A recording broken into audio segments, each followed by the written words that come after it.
Okay. As that slide said, I'm David Thiel. I have something to do with sound. But I want to start with Grand Falloon. Hands? Anybody know? I wouldn't think so. Okay, Grand Falloon was a concept which is in Cat's Cradle. And it's by my favorite author, Kurt Vonnegut. He's a Hoosier. I'm a Hoosier. And a Grand Falloon is a proud and meaningless collection of human beings. And that's important, proud and meaningless. But it is a concept by which we kind of work, right? And that's how I'm going to get you interested in what I'm going to say. I'm a Hoosier, so all the Hoosiers, you know, come on board. I lived in the northwest suburbs of Chicago, Palatine, Schaumburg, Hoffman's Mistake. I lived in all those for 20 years, so, you know, come on board. And I've been a musician pretty much all my life since my parents dragged the Lowry organ into my living room when I was 9. So, on all those bases now, you know, now we have some common ground. But let's get right to the presentation.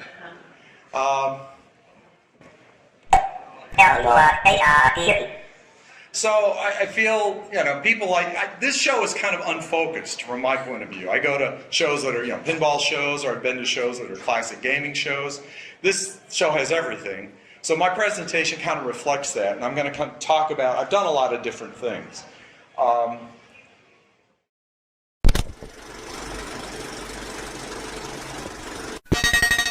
In 1980, I was working in data services at an insurance company.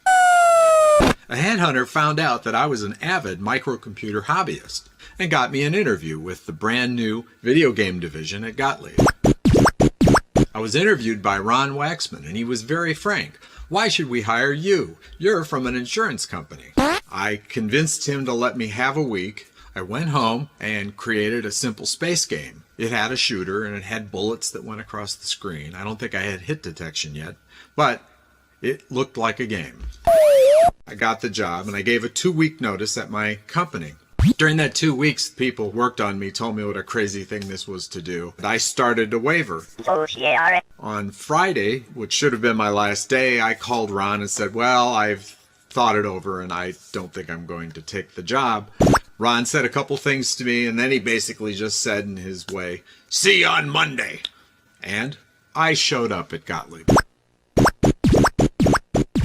So this presentation is mostly live, but for things like that where there's a lot of stuff, it's more economic for me just to make a little video than for me to try to duplicate that with PowerPoint slides. So I'll do that from time to time.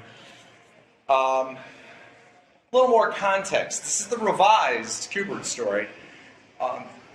That's an important concept, revised. So now I'm working at Gottlieb, and I'm gonna make games. That was never my goal. My real goal was to get out of the insurance company because I hated mainframes, and I really enjoyed working on small computers, and I knew they would destroy the world eventually. But all of my management, like the head of data services at Zurich Insurance Company, used to give me enormous grief because he knew I was playing with those toys at home. I knew this guy, Jean-Pierre Deveau, who was, you know, as prescient as Bill Gates. He just didn't have any business acumen. And he used to say in his French accent, "The dinosaurs will be swallowed by a swarm of bees." And it's true. Ha ha. I became the sound programmer because when Tim Skelly's first game, which hadn't even been named yet, was starting to become mature, Tim knew it needed audio. I'd been talking to Tim. I respected him. He's the only one there who had ever had games produced. He had been very successful at Cinematronics. I had been a musician since high school. I'd played for 7 years full-time in rock bands and lounge bands, and when they said, "Gee, we needed sounds for this game," I raised my hand and said, "Hey, I'm your guy."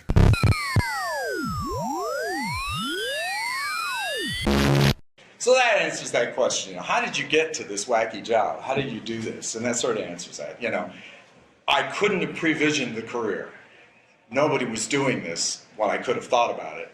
And very few people actually did it. And even now, somebody asked me, how many people do what you do? Make pinball audio? I think it's about 7. So it's a niche. Oh!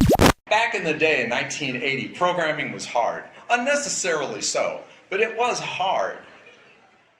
And it was hard for me because when they gave me the task, I was going to work on a soundboard with a 6502 on it, they gave me the Rockwell System 65 hardware development box.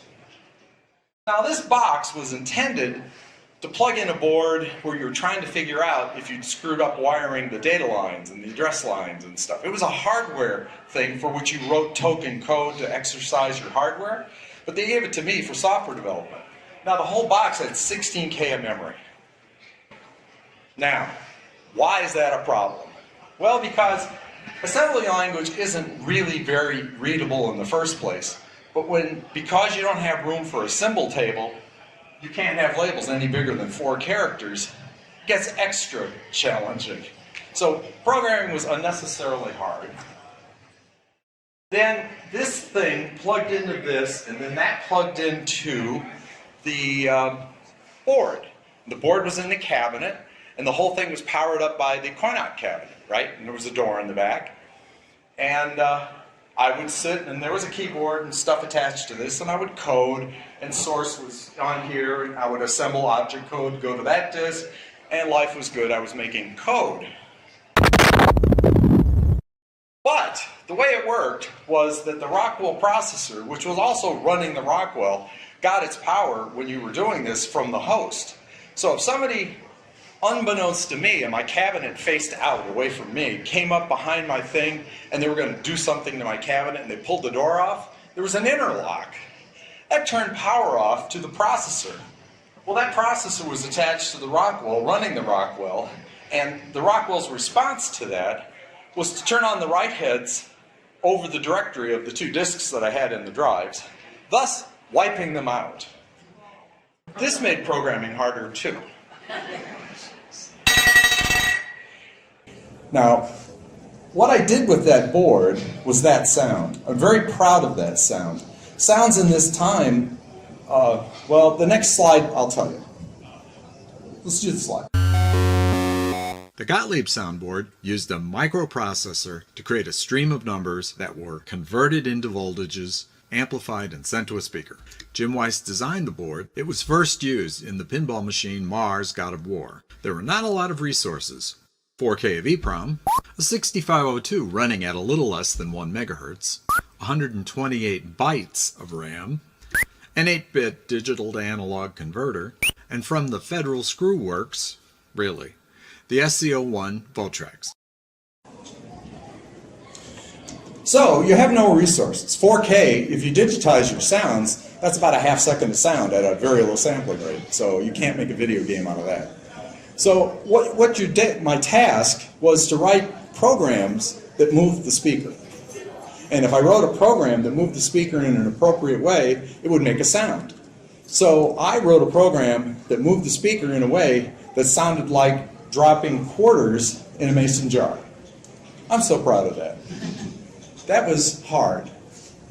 Okay, so the revised keyword story passes through Reactor. I got that soundboard, and in that day, most of the games, you think about Pac-Man, and a lot of the games came from Japan, and the kind of music they had, from my point of view, was kind of inky-dinky, boodly-poodly, you know, kind of like mall organ. And I thought my audience, 14-year-old sweaty boys, wanted something a little heavier than that. And so I had to figure out a way to write a program that would make that.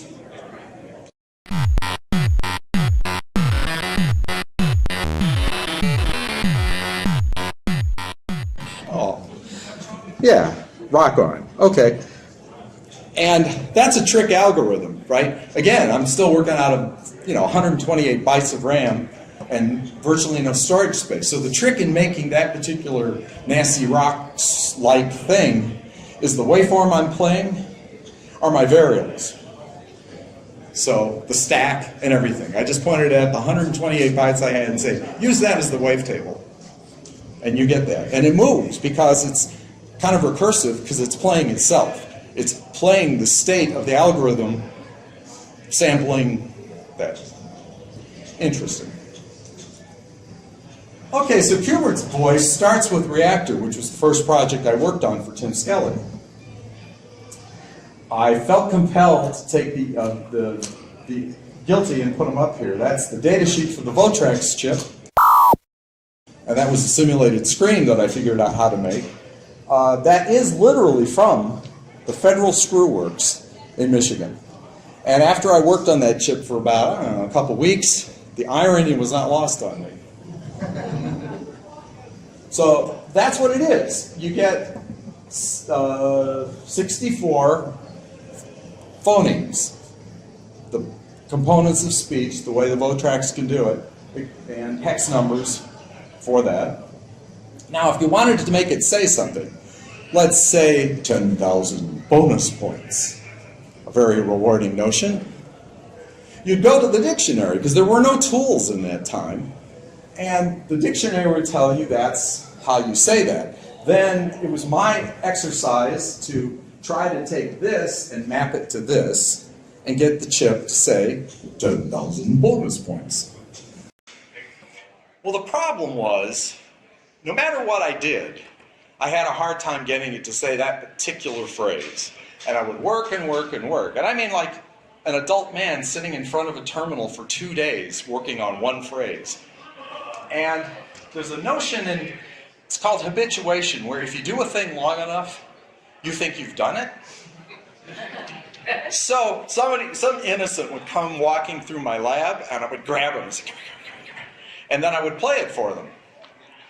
And then they would go, 100 bonus points. And I would like... Now, I've told this story many times, and this is a revised Q*bert voice story, because years later, only a few years ago, cruising the internet, I found some guy had set up a text-to-Votrex program. You could put any arbitrary text in there, and he would ship it off to a real Votrex chip. He would then record that result and give it back to you as a WAV file.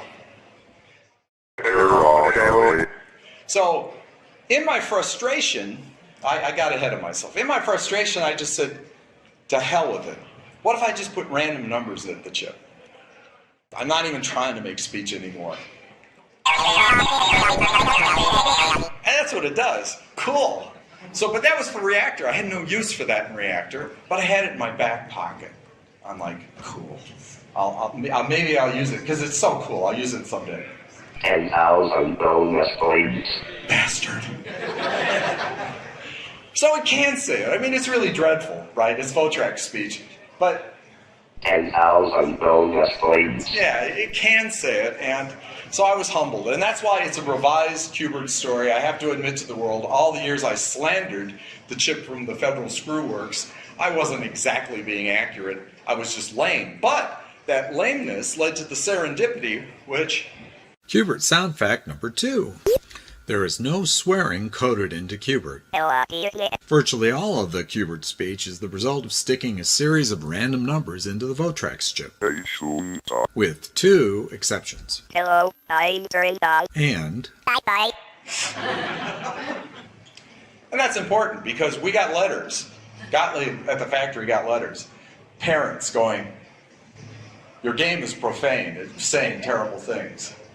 Now, this is pseudo number 24-bit shift register random number generator, and of course, like 10,000 monkeys and typewriters, it eventually will speak Shakespeare, but not on purpose. Now, we used to have a Q*bert in the lunchroom, and we'd be eating lunch, and I'll swear to God, I heard it say Radio Shack once.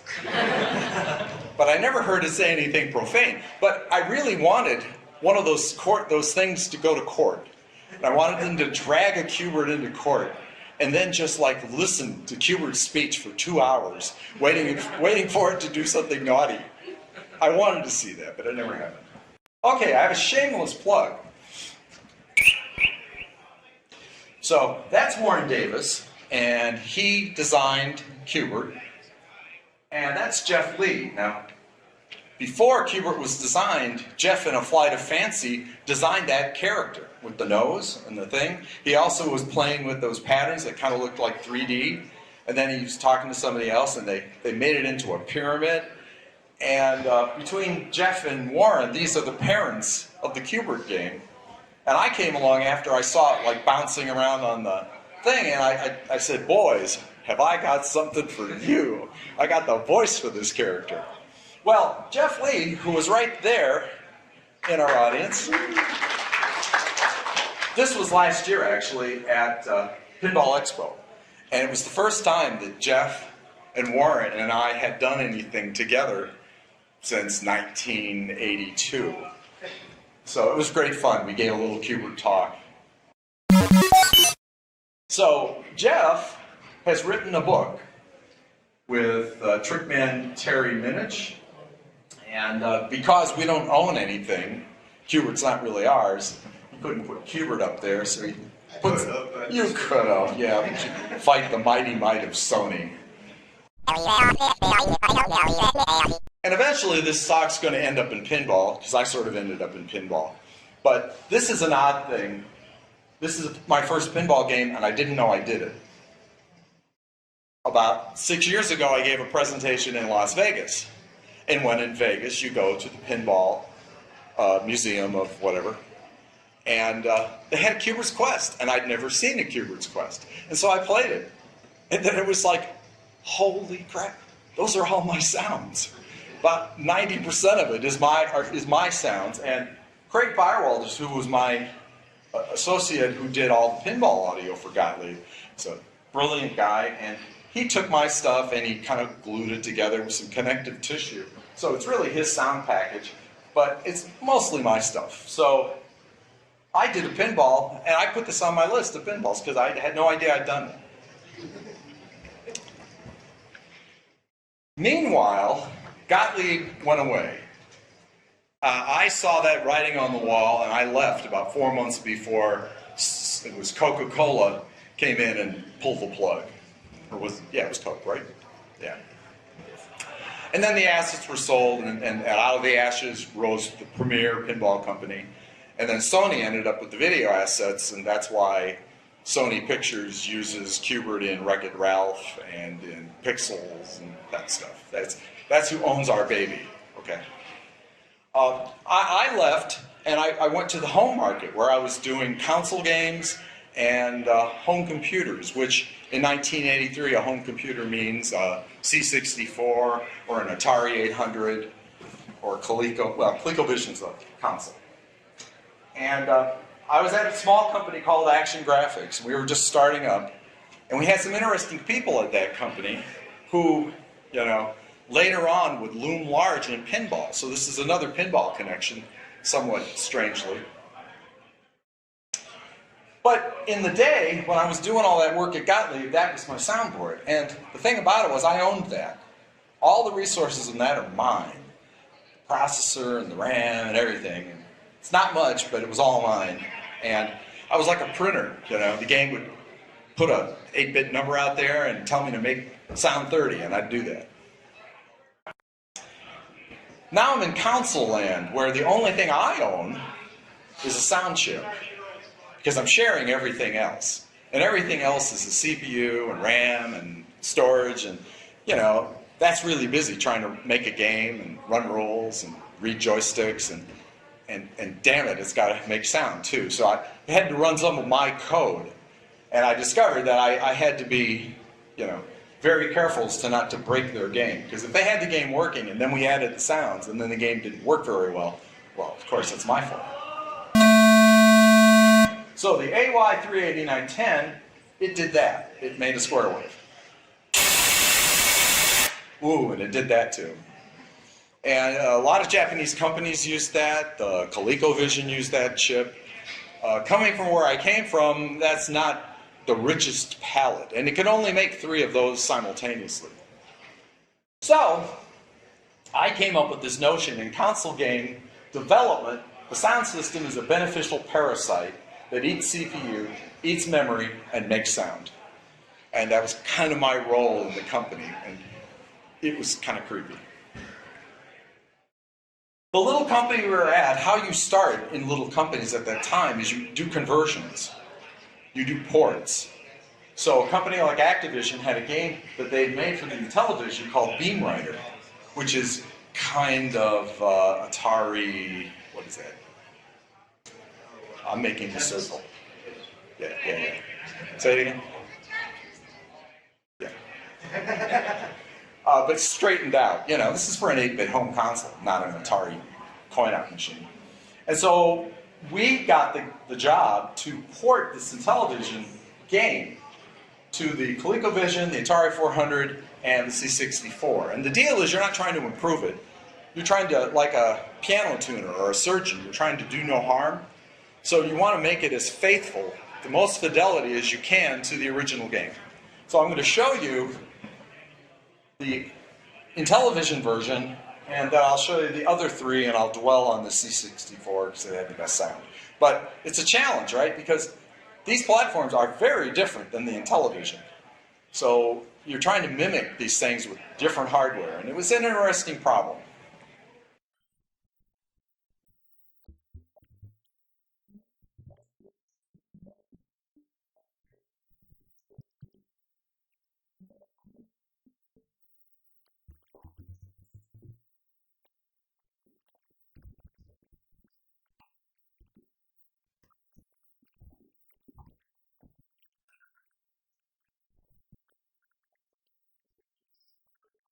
It was a neat game.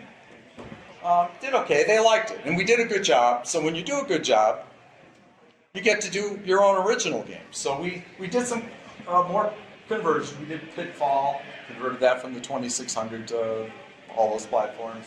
Decathlon, that was a nightmare. Artillery Duel, you don't want to know. We did Pit Stop, it was an original game, race car game, and we did Winter Games, which was our biggest. That was an original game we did for Epix, and that did really well and was also ported to anything that wasn't molded down. But I'm going to show you something you probably have never seen. It was a game done by Carl Nordgren. He did it on the ColecoVision, but I'm going to show you the C64 version because that's interesting sound. And the cool thing about it was I virtualized the SID chip. Carl wanted music running on in the background of this activity all the time. Well, you know, music in 3 channels is challenging enough. I still have to make sound effects. So I did a scheme where I would steal the hardware only as long as I needed it to make sound effects and then return it and the music was still running in context. So if you do that right, I've told you this, but you wouldn't know unless I told you. And this clip is a little long, but it's kind of a fun game where you're trying to bolt these moving girders, and it's time you get a bonus for doing it really quick.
Yay.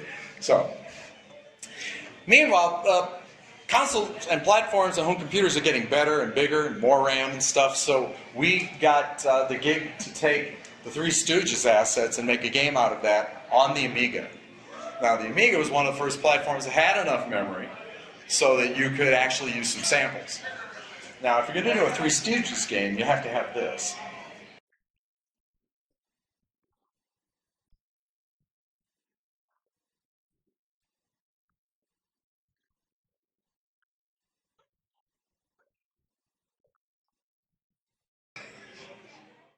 Okay, you boys done?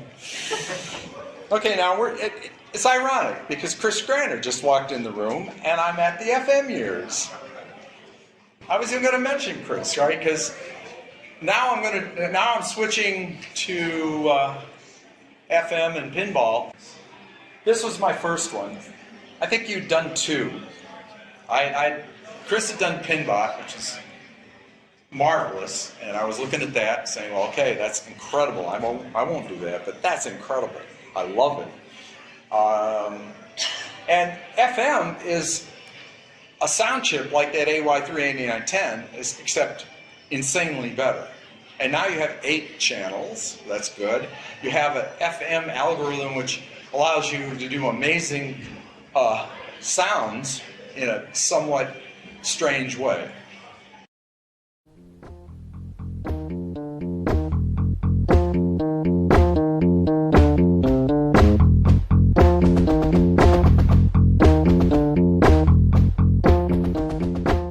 So in a relatively short time, we've come from one of the first games, solid-state games that had a continuous background like Flash, and it's not even been 10 years. And now we're playing full padded scores in the background, and the scores change based on where you are in the game. So this is kind of relaxed. You haven't locked any balls, but now you do something, and now you can lock a ball, so you want to move up to a new level of excitement.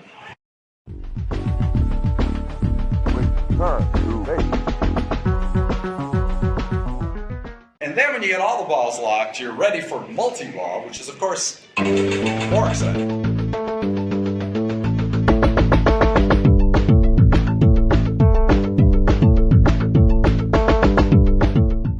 And FM is good for sound effects, too. So there was a ramp shot. Yeah, baby. I won't do that one again. I like that one.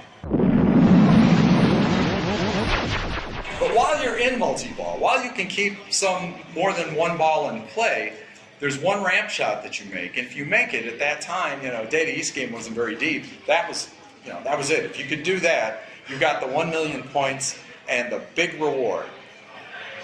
And this reward's kind of ridiculous because if you probably drained before this was over, and you're in the bonus sequence before this thing was done.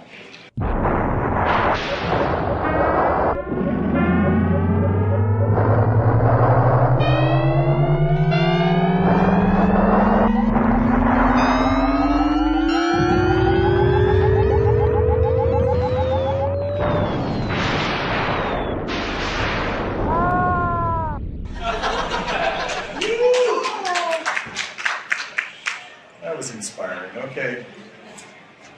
So now this stuff is obviously better than the stuff out of console games, and it's different than what we were doing when we were writing programs to drive a DAC crazy.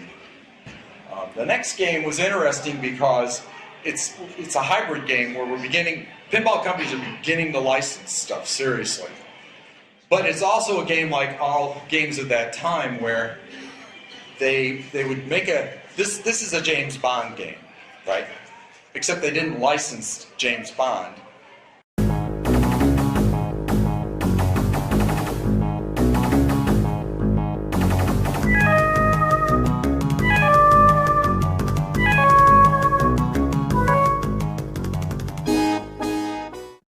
Anybody recognize that? Mission Impossible. Mission Impossible, yeah. We licensed 2 tunes from Mission Impossible. Secret Agent Man. We Get Smart. And then Nobody Does It Better, which we played at the end of the game. And then at the very, very end, we put the words up so you could sing along. And at the very end, my wife came on and goes, baby, you're the best. So they were beginning to, look for licensing opportunities to leverage cultural memes directly. And that was one of the first instances. Coin-op games, I have to be fair. The first time I gave a presentation that mentioned this, Steve Ritchie was in the audience, and he's like waving his arm going, well, what about Spy Hunter? We had Peter Gunn. Well, you had 1 song. We had 5, okay? Shut up. I can say that, Steve's not here. I love you, Steve. Time Machine was kind of fun. I like the music, and we had a little karaoke thing at the end. We were doing that a lot. But the other thing we did with this one is you traveled back in time and you worked your way from the 80s to the 50s as you accomplished things. When you got to the 50s, we stopped making electronic sound effects. There was a chime unit in the game. And so, just like any electromechanical game, we played the chimes instead when you were in the 50s mode. That was fun.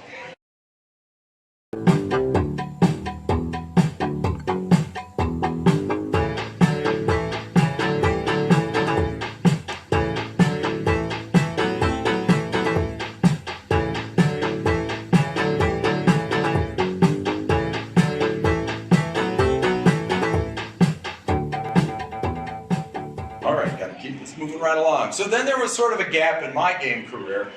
94, I got hired by Microsoft Research. It's a long story, we don't have time for it. What I'm going to show you was our early research results. And you have to remember, for this to be impressive, this is 1994. You folks don't have Win95 yet. But we have a fully animated 3D articulated parrot being generated by a silicon graphics engine. And we have speech recognition, which is sort of working, and intelligence to decode that speech and figure out what to do.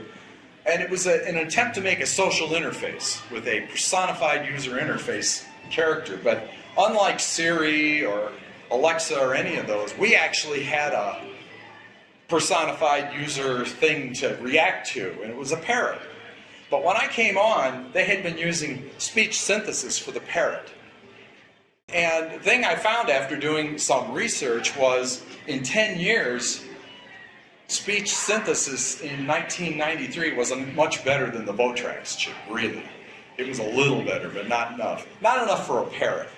So I had to, I said, okay, we'll brute force the problem. We'll just record everything the parrot needs to say as a parrot. That's odd. Okay.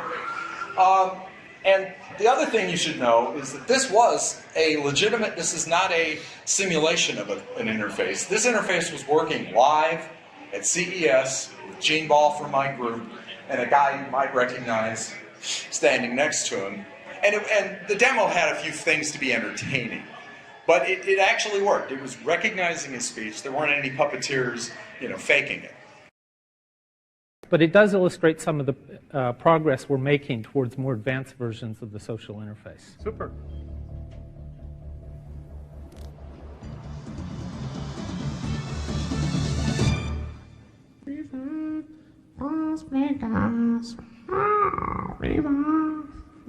Hey, PD.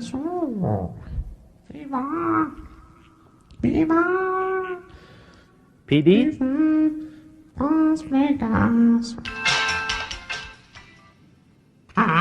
What? Let's do a demo.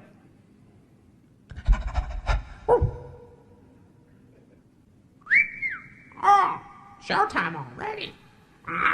I'm taking requests. What have you been listening to? Wayne Newton. Everybody loves Wayne Newton. No thanks.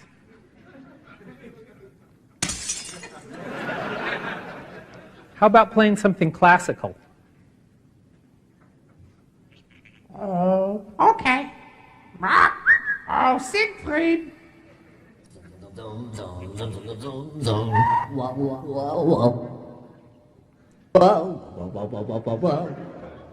I should say Siegfried was the classical robot. We also had Roy, who was the robot of rock and roll. So it depends on which category of music you wanted as to which robot would run up with the CDs. Clearly this was a advanced research notion of how this interface might work. Okay, so I'm off at Microsoft, and then I quit Microsoft, and I take some years off. And then Chris Granner quits doing sounds for Stern Pinball. And so they need somebody to do that. And I knew this guy who worked at Action Graphics. I knew two guys that worked at Action Graphics who now work at Stern Pinball. And one, Lonnie Robb, who programmed more games than probably anybody on the planet. And then there's this other guy who was a great game designer, but wasn't really a good programmer, and so he didn't really thrive at action graphics. To get your ideas out there, you needed to be a hotshot programmer, and he was not. His name was Pat Lawler. So I knew him too, and it's sort of who you know, and so I got this phone call, and so I did my first pinball for Stern Pinball. But I've been gone for 17 years since the last pinball I did, and things have changed. So the last time I did it, we had 24,000 bytes of memory, and we were synthesizing everything inside the cabinet with FM and stuff.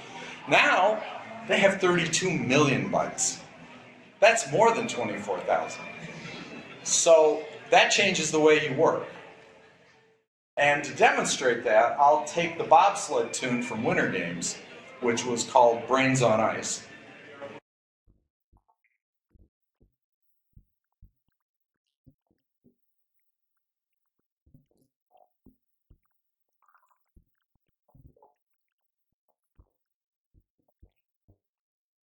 There is a lyric for that. Here we go, sliding side by side, spreading all our brains on ice. And the thing about it is that is represented in the game in 250 bytes because it's being created on the fly by the sound chip. So that's way cool.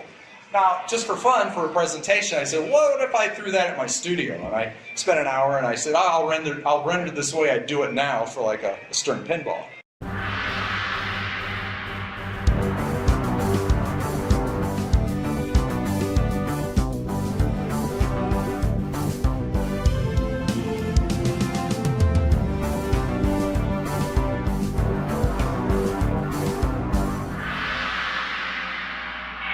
See, the thing is, it sounds different, right? But at 4-to-1 compression, that takes like 1.4 megabytes. And so obviously we weren't going to do that in the past, but that's what I do now.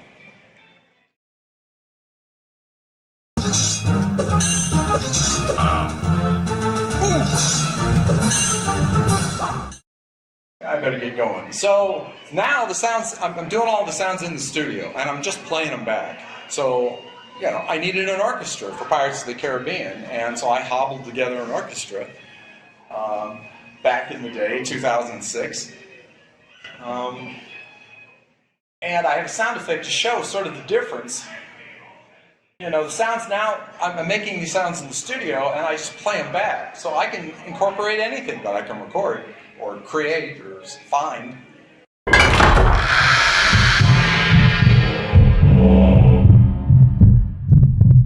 Davy Jones' disgusting heart in the field of what looks like gold moons, but it's supposed to be coins. And so that's that sound. And then...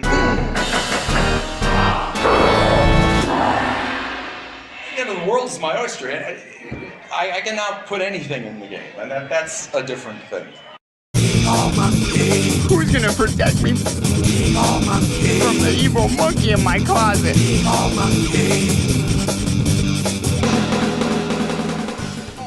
All right. So that was a mashup I got to do. That I get to sing. That's me singing Evil Monkey, and then that's Seth Green, which I had clipped out of the show, and I sort of put it. I never met Seth Green, but I put us together, and that's the kind of thing you can do now when you can do stuff in the studio. The other thing you can do is your voice talent now no longer has to be picked because they sound good under egregious compression. You can now play anything back.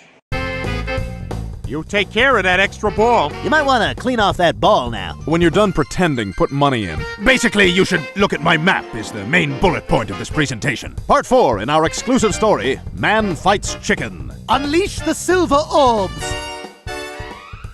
See, I don't think I'll ever get lucky enough to have a 90-minute recording session get 700 custom lines on 7 characters from one insanely talented guy. It's just, that's the one. That's Seth MacFarlane.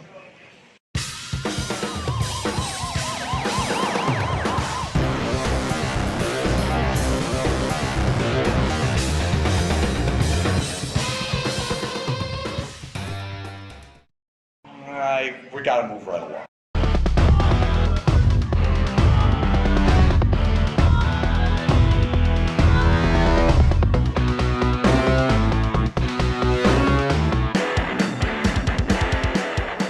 See, but this is one of the ones you can sing along with. The lyric is just War Machine. War Machine.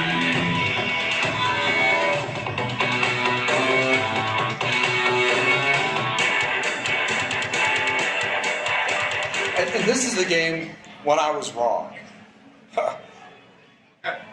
I publicly admit that. John Ford, when we started this, said, oh, we have to have all the music from the movie. We got to have the soundtrack. Da, da, da, da, da. And designers always say that. And I'd seen the movie, and I liked it. I thought it was cool. But it didn't, I didn't think it was memorable enough to pay money for it. Well, John wouldn't take no for an answer. So I started getting these emails. Every email was a link to a YouTube thing, one of those things where it's a track from the soundtrack with one still picture. And listening to them in isolation, I was like, holy cow, this is coin-op music. And I realized my mistake was, in seeing the movie, the music was so powerful that they had to nerf it. And so they put it way down in the mix, they buried it in sound effects and dialogue and stuff. And so yeah, in the movie context it wasn't as memorable as it should have been. Standalone, it's just great. So most of the music in that is Ramin Djawadi, fantastic composer, one of my favorite modern movie composers. And I did War Machine because the second movie wasn't out yet.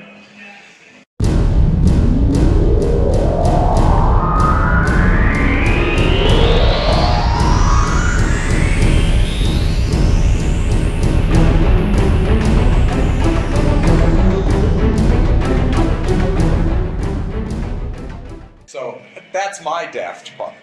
We, again, licensed a bunch of Daft Punk from the movie, and it was really good. But I could do that, so I did that one.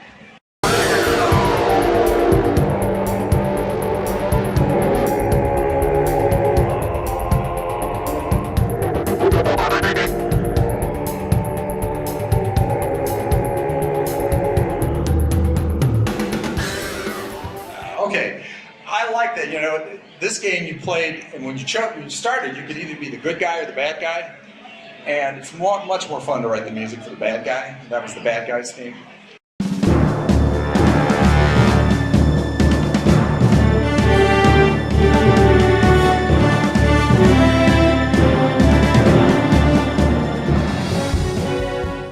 Dream project for me. I mean, I love the Star Trek metaphor.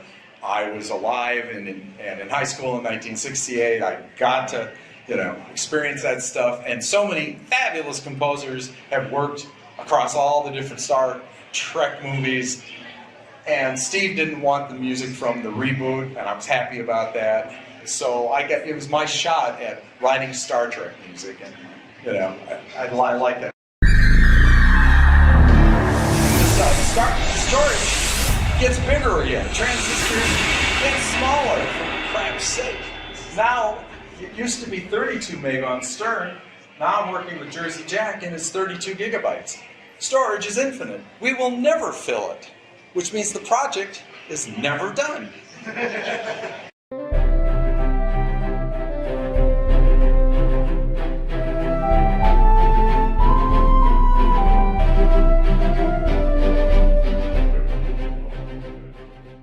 So most of the music for The Hobbit came from 10 Steps from Hell. Some guys Jack hired, but that was the Howard Shore piece, Old Friends, and I made about 6 variations of that for different places in the game.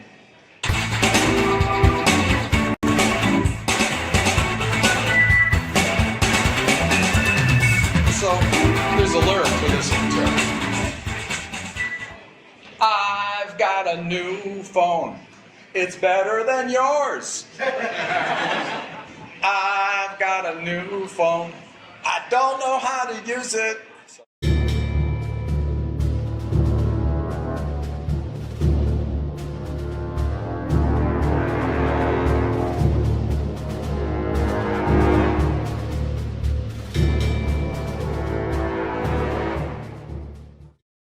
So that was a dream project too. I got to channel the film, the guy, and whose name escapes me at the moment. Yes. No. The composer. Yeah, Titanic. James Horner. Yeah, he did Star Trek 2, and he did Aliens, and so I got to write stuff like that, and I love that project. And what makes you think you're worthy to crew the Black Pearl? Okay, so I turned this project down originally. Then I had a landslide at my house, which required enormous amounts of money, and so 2 weeks later, I said, "Arr, I'm a pirate." And, it was going to be the same restrictive licensing thing, but it did mean I was going to get to write a whole lot of pirate music, this time with my new orchestra and 13 years of experience. So.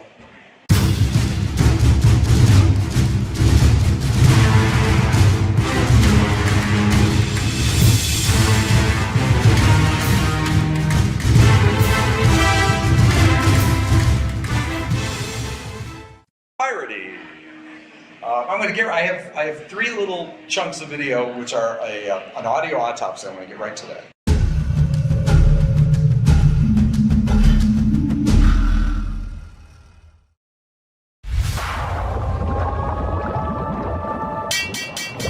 On Stranger Tides Wizard Mode.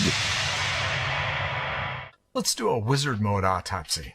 This wizard mode is on Stranger Tides, which is the 4th movie in the series. It has themes of the Spanish and the Spanish Army, features the lovely Angelica. Like a lot of the music that I wrote for Pirates of the Caribbean is based on a dotted 8th figure, and that means it sounds like this.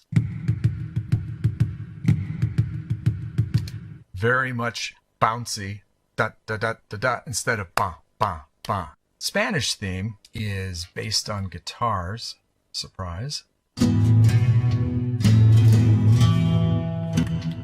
We add to that trumpet, a Spanish kind of mariachi trumpet to that.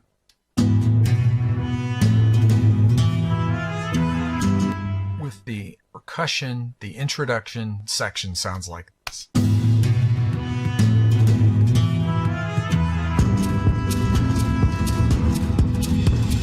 Section 2 introduces the notion of the Spanish and their army. They're kind of the bad guys, and their theme is in the low brass. We also introduced pretty rhythmic bass drum playing, with the other percussion, and then the sort of disco percussion. Section 2.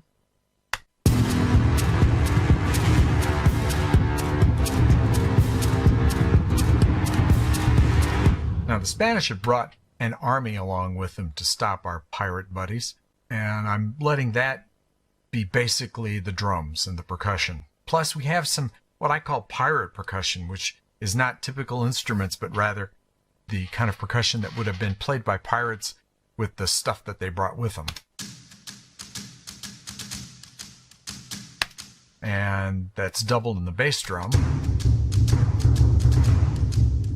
And then we add some snare drum to that. And then cymbals always make things military. So, this section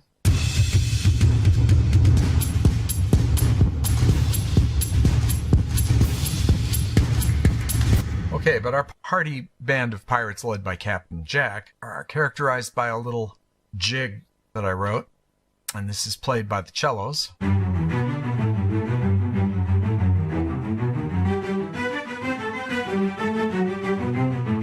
Which is on top of the Spanish theme, which is the bad guys.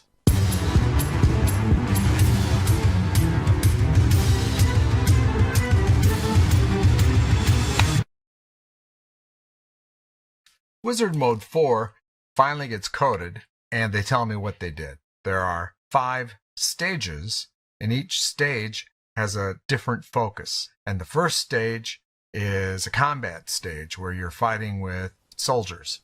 I started with the original theme, and I took a chunk of it, and then I extended it. So the intro to the original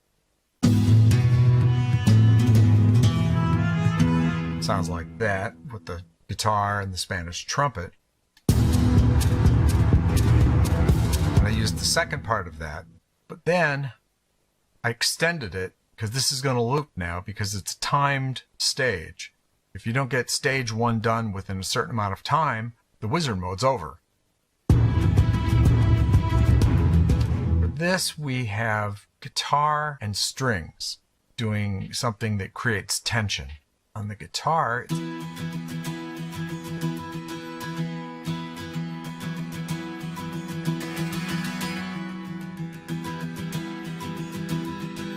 and on the strings, similar.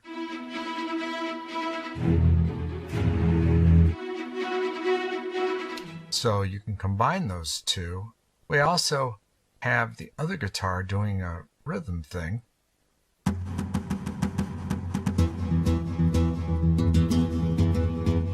So that guitar plus the other guitar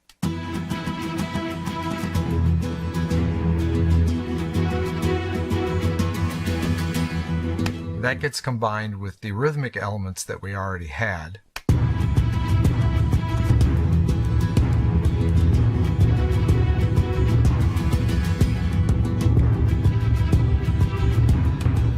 Okay, so now we've got the music for phase 1. Then I composed something completely different because phase 2 involves the mermaids.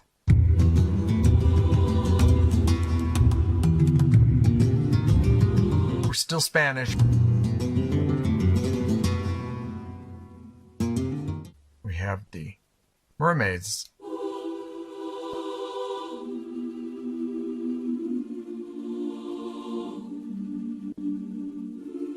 Second time through, we have a cello doubling the guitar.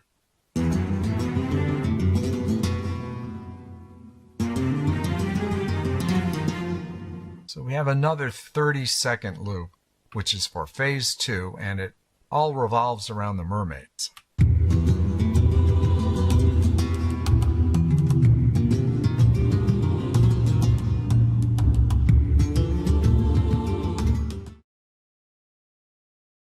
So let's shift gears here. I also wanted to do a deconstruction of how we convey scoring to the player. And the mode's in 5 stages, so that as you shifted from stage 1 to 2, you'd know it. Stage 1, characterized to me as a combat stage, where they show a number of soldiers on the screen and lit shots on the playfield, and you have to make those shots and you take down the soldiers. This is some kind of piratey battle. In that piratey battle, we have piratey weapons. That's a swinging a fist, and a big cutlass, another swinging of a fist. Ooh, somebody just got stabbed. That's a single musket shot.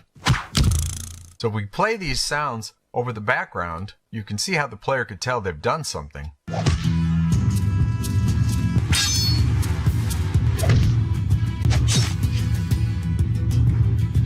But that's kind of a naive approach to creating these fanfares that are supposed to be very rewarding. These shots are hard to make and you want to know you made them. So over this background of music, when these scoring events happen, we had a human reaction.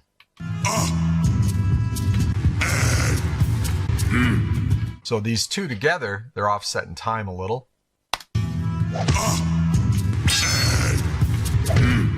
It's a busy background, so we need something big to let the player know things are happening. But I don't know, I don't think it's really rewarding enough yet, because these are big shots and you're getting big points for doing this. So we add some orchestra elements. These are somewhat discordant and the gestures are real big.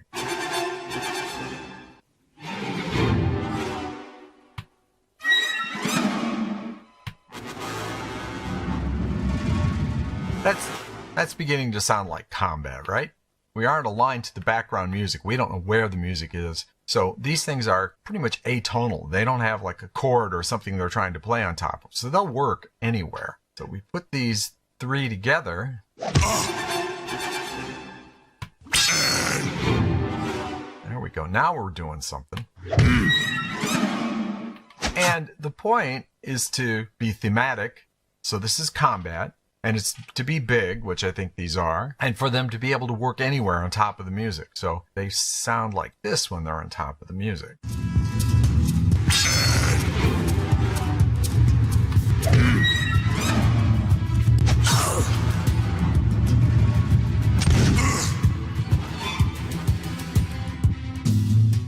So we've discussed a lot of the chunks and the things that go into doing one wizard mode.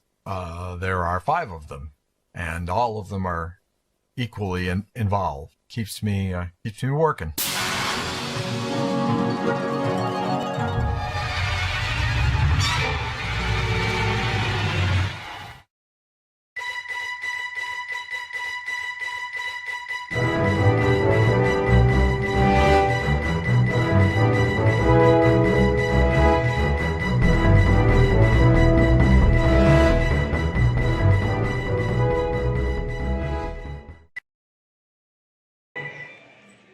There's no time for questions. I don't think. No, I'm done.